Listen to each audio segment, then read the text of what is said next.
this small briefcase. How is this right here going to keep the power on in my house? This is a 200-watt solar panel. So if I lose power, I'm going to have power, because what this thing's going to do when I fold it out, it's going to actually keep this charged, and this right here will run my refrigerator, will run my TV, run my internet, everything I need to do in a couple of lights. But what I'm showing you today is this solar panel that hooks to this. This thing's very inexpensive. If you have a house, you need to get both these, but this one right here is a must. These solar panels won't even fit all on the camera. Power goes out, these are going to keep the charge on this. Now you're going to have internet, you're going to have power, your refrigerator's going to stay going. It's a win-win situation. I'm going to link these solar panels down below.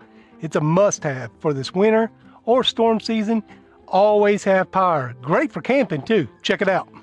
How is this right here going to keep the power on in my house? This small briefcase.